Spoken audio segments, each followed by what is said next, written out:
Welcome, everyone, to another episode of Just Saying Football with Jack and Sean. I'm your host, Sean Gannon, alongside my partner, Jack Nicholas. We're here to bring you news, notes, weekly updates, and game analysis of your favorite teams from around the league. Another chance, go check out our website, justsayingfootball.com. Follow us on Instagram at JustSaying, for article and video updates. And don't forget to check us out on Spotify and on the Discord at Just Saying Football. Bets were hitting. Jack had a great weekend. We're talking 12 for 12, okay, people? 100%. Just what we do. How are you feeling, buddy? Feeling great, man. Great weekend. We had some amazing games. I couldn't believe, looking at the Discord, we always talk about getting green checks. I got all my green checks this week. Happy with that. More to come. We got a big Thursday night football game we'll get into. We'll definitely have some good stuff for that. But we had a great week, and we're gonna keep going because now we got the data showing. We were just talking about it. We are now at the mid-season point. It's the big times. We got some news and notes to get into because the trade deadline just happened. But first, some bye weeks. Cleveland Browns, Green Bay Packers, Las Vegas Raiders, and Seattle Seahawks are all on a bye. Dennis Allen's been fired from the head coach of the Saints. Dan Rizzi stepping as the interim head coach. Marshawn Lattimore was traded to the Commanders. The Saints received a 3rd, 4th, and 6th round pick. Steelers have received Mike Williams from the Jets in exchange for a 5th round pick. Luke Getsy was fired as the offensive coordinator from the Raiders. A.J. Brown's dealing with a knee injury, but is not expected to miss much time, which is great news for my fantasy team. Chris Olave suffered his 5th concussion of his NFL career. He was released from the hospital, but he did go to the hospital, so that's something that's important to note. Drake London is considered day-to-day with a hip pointer injury. He got that touchdown, then early on was injured. Jonathan Cooper inked a 4-year deal with the Broncos for 4 years, $60 million. Dak Prescott's heading to the IR, according to Jerry Jones, amid the hamstring injury. Bad news for the Cowboys fans out there. More bad news for them. CeeDee Lamb has sprained his AC joint. It's not considered serious, but he could play Sunday. Not what you want to be hearing. CMC's 21-day window has opened, and he's been activated from the IR, and it's looking like he is going to play this week based on all of the reports currently out there. Cardinals also traded with the Broncos edge rusher Baron Browning for a 6th round pick. Kendon Green for the Texans is on the IR after a shoulder injury. His season is done. Potential for Nico Collins to be back in this game for the Texans, so that's something to just watch that could really affect their offense. Quandre Diggs is out for the season for the Titans with a Liz Frank injury, which is the worst. Lions have traded for Zadarius Smith from the Browns in exchange for a 5th and 6th round pick, which is huge for their edge rushing. And Tre'Davious White was traded to the Ravens, huge for a secondary that has been bleeding yards all year. A mouthful. Once again. Every week in the NFL is a mouthful of news, and you got it, Sean. I mean, so many exciting things. I mean, we're going to get into all the exciting things, but, we're definitely going to start off, like we do every week, with our blowouts. As you say, let's get into it. Who's our first blowout game? We got the Buffalo Bills making the way to Indianapolis to take on the Colts. Bills are favored in this one by only -4 with an over-under here of 47.5. Surprisingly low spread here. What are your thoughts on that? Yeah, I don't know. The Bills have been winning games. They are consistent. They have plenty of running backs to get things done. Keon Coleman coming over the last couple weeks. Definitely not what you wanted to see. Indianapolis last week not for you. You definitely love seeing them lose against the Vikings, but definitely had higher expectations of Flacco last week. Kind of lowered into this week, and I think that Buffalo is just a safe bet here, -4. Definitely get that early. Yeah, I'm going to lock in Buffalo. I think it's going to be a lot bigger than -4. I'd take that as well. The Colts just couldn't move the ball at all. I think what we've seen from the Bills is a pretty good offense and a pretty good defense throughout the entire season. Josh Allen, I think right now is the favorite to an MVP, as he should be. So I'm locking in the Bills. I'm a little bit worried about the Colts, not because of Anthony Richardson of the future, but just like what's going to happen with this offense. Nothing got going. They only scored a touchdown thanks to the defense. But moving this right along, we have the Denver Broncos making their way to Kansas City to take on the Chiefs. Chiefs are favored in this one by -9 with an over-under here of 41.5. How are you feeling in this one? Yeah, Chiefs 8-0. They're playing at home, divisional opponent. We've been saying the Broncos have been shocking us in a lot of games. They have 5 wins. We have not been picking against them, and we probably won't today. I mean, down, -9 spread. Kansas City, they have been looking pretty good. I know they were -9 against Tampa Bay on Monday night. They did not cover that because of the overtime. But still, you have an easier road here, as DeAndre Hopkins is going to be good. 2 touchdowns last night. But on Denver's side, you got to shout out Cortland Sutton. He's having a good season, 7 for 122, and a passing touchdown last week to your buddy Bo Nix. Yep, 14 receptions for Travis Kelce in the win on Monday Night Football. That's huge. What's scary about this Chiefs team is that they're not as explosive as they've been in the past. They're relying on their defense, which under Steve Spagnuolo looks fantastic. They're relying on Kareem Hunt in the run game. They're going to be getting Isaiah Pacheco back in the coming weeks, which is only going to add more to this team. So everybody keep that in mind. And honestly, I don't think you can really bet against them at the moment. I do think they will take a loss at some point. I don't think they're going to get the perfect season, but it's not going to come this week against the Broncos, who we say they have a great defense. It wasn't there for them last week. I'm sorry, Denver fans. I'm locking in Kansas City. Moving this right along with the Atlanta Falcons making their way to New Orleans to take on the Saints. Now, Atlanta's only favored this one by -3.5 with an over-under here of 47.5. Now that's a little surprising because they just traded cornerback Marshawn Lattimore to the Commanders. That's a huge hole for their defense. And honestly, Kirk Cousins and this offense for Atlanta has been getting going. Yeah, and like you mentioned, Drake London got the touchdown last week, but also dealing with a hip pointer, so we'll see if he's available for this week. Darnell Mooney having a great season so far, but New Orleans dropping 7 in a row. You can see Cam Jordan, a franchise guy, getting upset last week, just not going right to the locker room. Derek Carr, Alvin Kamara had to kind of go bring him back, and he tweeted that he was sad. This New Orleans team losing Dennis Allen this week. Give me Atlanta. This is going to be an easy one. They covered last week easy against the Cowboys. This is now the second time that Dennis Allen has been fired with Derek Carr as his quarterback. And Derek Carr has lost to 31 NFL teams, and he plays the Raiders later this season. These are all the stats that you don't love to hear about it. I don't know what's going on in New Orleans. It's not going great. I like Atlanta in this one. I just think everything's going really well for them, and I think even despite the potential injury, and maybe you don't have Drake London this weekend, I think this offense can still do a lot. We forget that Bijan Robinson's great. If you have Alvin Kamara though in fantasy, you absolutely continue to start him because he's been electric. Yeah. Moving this right along, we have the San Francisco 49ers making their way to Tampa Bay to take on the Buccaneers. 49ers are favored this by -6 with an over-under here of 48.5, and you have to be like, how are they favored by -6? It's because they know Christian McCaffrey is probably going to be playing in this one.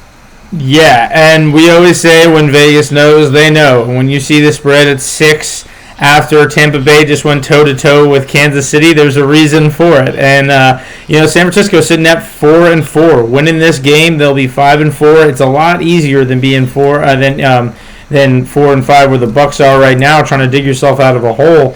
I say if McCaffrey's starting, you start him this week no matter what. I don't know about Jordan Mason's situation going forward, but with the Bucs, we're still kind of waiting, like you said, to see what happens with Mike Evans and Chris Godwin for the rest of the season. Not looking like Godwin's going to return, but give me San Francisco by 6, easy for me. And Baker Mayfield, got to shout him out. He's already hit the touchdown betting future of 22.5 passing touchdowns, so he's having a season. The 49ers are not what anybody expects them to be at this moment. I do expect them to get back on track. They had the bye week. Now it's kind of get right. Everybody's getting healthy. You're getting Christian McCaffrey back. Deebo Samuel. George Kittle's playing like the best head in the league right now. Obviously, that loss of Brandon Ayuk. We get Ricky Pearsall coming back from his injury in the offseason. These are all positives. I do also want to say one thing. Despite taking the 49ers, Buccaneers played a great game offensively. They look great defensively. These are good things that you want to take with you going into this week. You might not win this game against the 49ers. You might. You never know. But you get the Giants, the Panthers, the the Raiders, the Chargers, and the Cowboys. In all honesty, they should rally off about 4 of those 5 wins. Potentially lost to the Chargers. That's all. These are good things. They're not out of it yet. As long as they continue, I have full faith in the Buccaneers. And they might win the NFC South, like my future bet was predicted. And only 2 more weeks until Evans will be coming back week 12 from his injury. Which is not bad, and hopefully he can get over 1,000 yards to keep the streak alive. Yeah. Also a future bet. Moving this along, we have the Philadelphia Eagles making their way to Dallas to take on the Cowboys. Philadelphia's favoring this by -7.5 with an over-under here of 43.5. Honestly, I'm taking the Eagles, man. Cash-strapped, injured, and no run game is what the Dallas Cowboys are. It's rough right now. Your quarterback's out. You might be out your wide receiver 1. Micah Parsons still hasn't been played or paid, so like we don't know. He might walk. I don't know. I don't even know if he's going to stick around in Dallas next season. So like, there's a lot to be worried about right now if you're the Cowboys fans. I'm locking in the Eagles. Everything's getting going. Saquon Barkley jumping over defenders backwards. It's insane. Yeah, even though we, I wanted to, talk bad about Saquon as I always do. The guy had 27 for 159, 4 targets, 3 catches for 40 yards, and another touchdown. He had the backwards hurdle on top of all that. If it's not just one play with him, I think, like you said, no run game for Dallas equals complete advantage for Philly. You also mentioned in the news and notes that A.J. Brown, not expected to miss multiple weeks, probably going to miss this week. So I'm expecting a big week for Devonta Smith. He got the touchdown last week, and 7.5, take that. Yep, I like that 7.5. All right, moving this right along, we have the Tennessee Titans making their way to LA to take on the Chargers. Chargers favored this one by -8 with an over-under here of 38.5. Now, the Chargers defense has looked fantastic so far this season. How are you feeling in this game? Yeah, so the Chargers, they're 5-3. They're in a competitive division right now. If Kansas City can beat Denver, it puts them in a great position. And the Chargers, I'm loving just what they're doing with J.K. Dobbins. Obviously, Lab McConkey coming along there. And, like you said, the defense is really going to make the mark here. And when you got Will Levis, Mason Rudolph, it doesn't matter who they're starting in Tennessee. They're going to struggle. I know they beat the Patriots last week. But there's no way that I feel like the Chargers, with the Titans traveling all the way out there, are not going to win. The -8 is a little sketchy to me. I would watch that as the game goes and not do I wouldn't really bet on this game at all outside of Dobbins or Vlad McConkey. Yeah, I'm going to agree with you on that one and everything you're saying. I don't have much to say about the Titans. I feel bad for them. Not a Will Levis fan. It's just rough out here. I do want to say the Chargers over-under was 4.5. They hit that. They got 9 games left. Harbaugh's doing a great job with this team. I'm going to lock them in. I'm excited to see where they go in the future, who they get for some playmakers. I think everything's going right for them. Moving this right along, let's get into our meh categories, and we're going to jump it off with a game in Germany, 9:30 a.m. on Sunday, everybody, when the New York Giants take on the Carolina Panthers. Giants favor this by -5 with an over-under here of 41.5. You're probably wondering, -5, why wasn't that in the blood? Because that doesn't feel comfortable enough for the Giants. How are you feeling? Yeah, the Giants, man, they disappoint me week by week now. They're the same record here as the Panthers, and they're still favored by 5. I'm going to take them in this Germany game, but I will say it is not going to be a pretty one to wake up to. The Giants D lead the NFL in sacks. Big thanks to Dexter Lawrence, who's leading the NFL with 9 sacks right now. This is an under game for me for sure. 41.5 is a little too high. But I think Tyrone Tracy has a big game, and maybe your guy Chuba Hubbard. I'm going to probably bench him. I'll be straight up. There's something about this Giants team that I'm worried about on the defensive side, and if they get after Bryce Young early on, I think it's going to be a rough one. So I will take the Giants in this one. I will actually take the spread as well. Mm-hmm. I just think it's going to be a huge defensive game, and that will be the difference maker for it. We saw Daniel Jones get a rushing touchdown. He got a passing touchdown, which was huge. Yeah, hasn't seen that in a long time. So these are all positive things. I think the Giants are going to get to finally get to that 3-7 mark, which is great because they get to play the Cowboys later on this season. They're not doing so great, so maybe they can rally off some wins. Moving this right along, we have the New England Patriots making their way to Chicago to take on the Bears. Bears are favoring this by -6.5 with an over-under here of 39.5. Drake May overtime touchdown throw was absolutely insane. I don't know if you saw it. You probably did. What are your thoughts going into this game? Bears coming off of 2 tough losses. Yeah, 2 very tough. The Hail Mary and the Kyler Murray. It's a tough one for them. They're going home in a favorable matchup.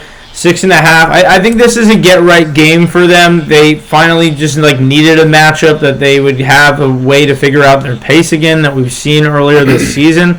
I think Caleb could have he could have a good rest of the season here or a bad. It depends really on this game because you have a favorable matchup. You're at 500. Your division is really tough. I don't know what to make of the Bears' offense, but I do love their defense, and I think either whether May or Jacoby starts, they're going to find a way to pressure them. So I think the defense wins this one for the Bears. I couldn't agree with you more. I think it's the exact same situation as Week 1 against the Titans, where it's not a great team, but as long as the defense, especially plays, it can help you get to the win. I do want to say Bears have won every single game against teams with the losing record. This is a team with a losing record, so I like them for this one. I'll lock in the Bears, absolutely. You get the home crowd. These things are all positive for you. Let's keep this moving along. We have my Minnesota Vikings making their way to Jacksonville to take on the Jaguars. Minnesota's favored in this one by -4 with an over-under here of 46.5. How are you feeling about this one, my guy? Yeah, so definitely love the matchup for Minnesota here. Love the spread at 4. Justin Jefferson last week, another great game, 7 for 137 in prime time. That's his 6th straight with 6+ catches. They also were able to look at other receivers in this one. T.J. Hawkinson got a couple of targets, but Jordan Addison made an amazing catch. We love him on this show, depending on what he's doing, and making 1.5, a one-handed catch like that in a close game. You gotta love that. Yeah, I loved it. The first half was an absolute heart attack. We just could not seem to find the end zone. I was absolutely terrified. We were turning the ball over. It was said very well on Good Morning Football, and I just wanted to reiterate it again because I couldn't have put it better myself. Sam Darnold in the past, based on that first half, probably would have lost the game, but it feels like this team feels comfortable with them, and a lot of that is in do we have a good offensive line? You get a good running back, you get Justin Jefferson. These things are all great for you. I will go with the Vikings in this one. I'm nervous, and I will continue to be nervous throughout this entire season. Let's see what Brian Flores can do. Moving this along, Monday Night Football, Miami Dolphins going to LA to take on the Rams. Rams are favored in this one -2.5. Over under here 50.5. Jalen Ramsey returns to the team that he won a Super Bowl with. How are you feeling in this one? 2-6 for the Dolphins. Doesn't look like they're going to make the playoffs. Yeah, one guy you just mentioned, Jalen Ramsey, one of the better corners we usually like to say in the NFL, but this year he's giving up the most yardage per play, the highest QB rating for himself. It can be interesting to see how he's going to match up against Cooper Kupp, Nakua. Hopefully they put him and Kupp on each other because that would be a great matchup. But Stafford got them looking good. We were talking about the Rams just a couple of weeks ago when they were playing the Raiders. Like, they got to start winning these games against like you mentioned, teams that can win against teams with losing records. And the Los Angeles Rams being 5-4 after this week, they got some divisional opponents and interesting matchups. Stafford's been playing absolutely great. Outside of Puka accidentally hitting that guy in the helmet, I won't even say he punched him. He's like kind of a closed fist shove. But, he got kicked out of the game. I think he's going to have some fire in him next week in prime time. So give me, Pookie everything in this game. Kyron Williams didn't get a big touchdown last week for the first time, but he still has 25 touchdowns in his last 20 games. The Dolphins, they did not look functional to me last week. When you really think about it, they couldn't get back in the lead with Buffalo. They couldn't catch up. They were close, but Miami, they still have some stuff to figure out. I'm curious to see what they're able to do. I'm wondering what's going to happen with Mike McDaniels. We're going to look for a quarterback in the draft. What's going to kind of happen with Tua during the offseason? I think it's one thing to say I'm going to keep playing in the middle of the season. You know what I mean? But I think him, his family, the people around him will reevaluate what's best for his health. And I think that's what he'll opt to do. He has a good injury clause. It's like $160-something million. Which, there's a reason why you sign these contracts. Everyone wonders why these guys get these huge contracts. Like, why did Tua get a big contract? It's because he does do well for this offense. They suck without him, honestly. Yeah. And when you get injured the way that he does, you have to make sure that you have some sort of protection. So it all makes sense. I'm very curious to see what happens for the future. I'm going with the Rams in this one. I think as long as you have Puka, as long as you have Cooper Kupp, this is a playoff-worthy team. You cannot count them out in any single game. They beat the Vikings for a reason. We saw what they were able to do in Week 1.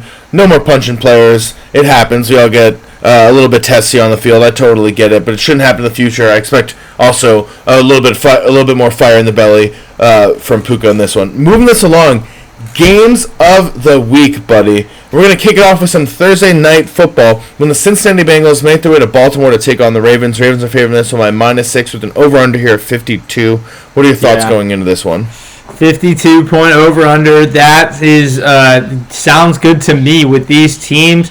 The defensive pass secondaries for both these teams have been terrible, but the quarterbacks have been awesome. Joe Burrow, 5 touchdowns last week. It's interesting that, none of them made it to our guy Jamar Chase, don't you think? Yeah, I mean, Jamar Chase isn't good at scoring touchdowns, I guess. That's what we learned last week. First touchdowns or no touchdowns? Just no touchdowns. But you think that with 5 touchdowns last week from Burrow, do you think he could score one next week? Because the Ravens, he does pretty well against the Ravens. Honestly, the biggest thing right now for him is I think he will get in the end zone because the Ravens are 32nd. They give up the most passing yards in the NFL, 280.9. There's going to be a clear path for him to be able to get into the end zone. There's a reason why they made that trade for Tre'Davious White. And this is it, because this is what they do. I'm going with the Ravens. We talked about this off camera. Like, Derrick Henry, it's insane what he's been able to do this season. He hasn't eclipsed 25 attempts this season at all in 2024. Feels like with the Titans, it was like 30-something carries. And they're doing so well. He had a game just a few weeks ago where he had 15 carries for 169 yards. And the fact that he can like do that, and then they can bring in Justice Hill, and this team looks great. We haven't seen them with Deontay Johnson yet, who's probably going to get the start this week after like going to sit in with the offensive playbook. I'm really excited. I'll take the over on this game. Also, I just want to highlight that the Cincinnati Bengals give 130 rush yards a game. So Derrick Henry, Justice Hill, it should be a big one on Thursday night. I'm excited. Yeah. I'm locking in Baltimore. I have to lock in Baltimore. You just convinced me with that, with the fact that Derrick Henry is probably going to control the pace of this game. One thing the Bengals are going to have to figure out, Zach Moss on IR. They are now just with Chase Brown. He played 100% of the snaps last week for Cincinnati. They traded for Khalil Herbert today before the deadline. Just got a 7th-round pick. I think that's a win-win for everybody, for Khalil, for the Bengals. So I think that they're going to start figuring out that run game this way. So I think it's a big day, like you said, maybe for Burrow to have a nice big passing day. But it's also a huge opportunity here for the Ravens to get a division win, be 7-3 at home. I will take them by 6. But I do expect Jamar to have a big game, as well as Mike Gesicki, who had a 2-touchdown game last week. His line went from 21 last week to 48 this week for his receiving line. So I'm expecting him to be involved. T. Higgins is probably going to be out. But our guy, Zay Flowers, we didn't even see him coming. Just a shout out to him. We were talking about him off camera. Absolutely balling this season. He had a great one. Thank you, Garrett, for benching him so I could win in fantasy.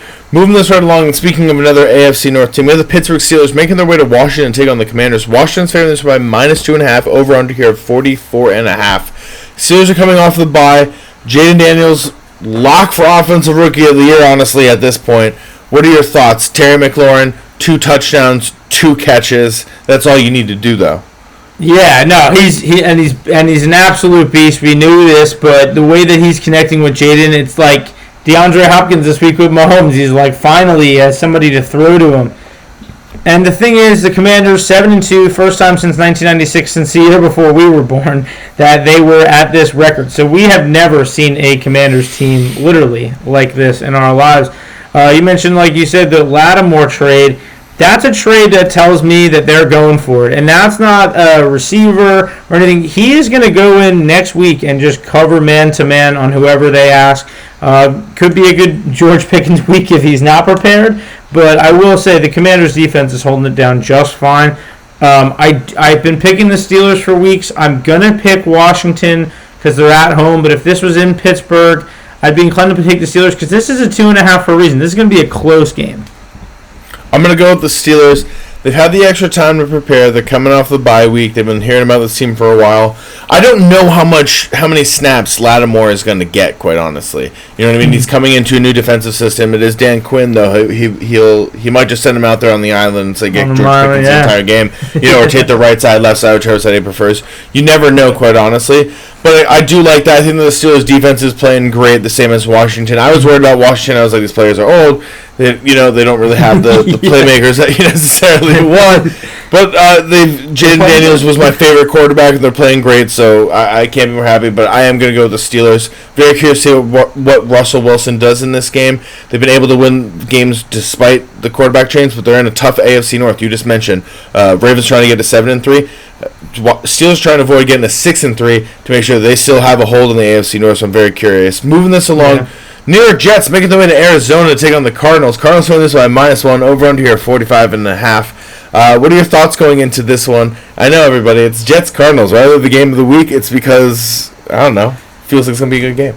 Well, the -1 spread is interesting. The Cardinals being at home and leading the NFC West. We'll see how long we say that after this week. But they're leading the NFC West right now. The Jets are 3-6. They are gonna have to win this game. They cannot go 4 games under 500 right now, so they are going to need to win this.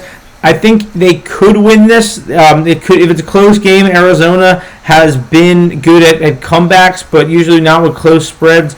I will take the Jets on the road this week, which it's probably going to be a nice soundbite in a week when I sound like an idiot. But I will say this is a great matchup for running backs. I think they're going to have to run Braylon Allen, Breece Hall, big time this week. We finally saw a game last week where Devontae Adams and Garrett Wilson had a good game at the same time. So I think that they can continue that trend this week. The Cardinals, they went off last week. They got to be a little tired.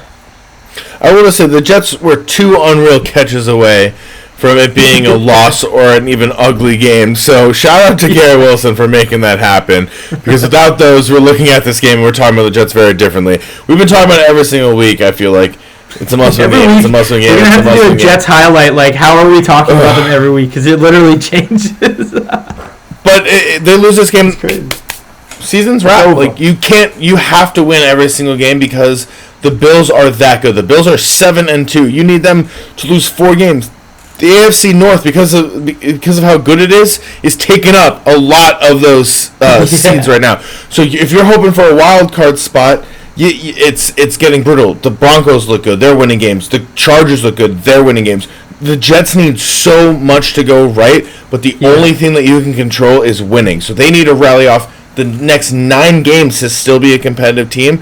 But honestly, if you're looking at it, I just don't see them being a playoff team. I'm locking in the Cardinals. The Cardinals are first in the NFC West, which is not where we expect them to be at this point. You gotta win these games if you're the Cardinals. Let's make it happen. Connor went off last week. Murray looks solid. I have a little bit of worry about them. I think they're going to be able to get it done at home. Moving this right along, Sunday Night Football. Arguably the best game of the week. We have the Detroit Lions making their way to Houston to take on the Texans. Detroit's favored this by -3.5 with an over-under here of 48.5. Now there's a lot of injuries to the Texans, and we saw last week that defense of the Jets are able to get after C.J. Stroud, and they could not move the ball very well downfield unless your name was Tank Dell. Dalton Schultz needs to get more involved. You and I talked about this a lot off camera.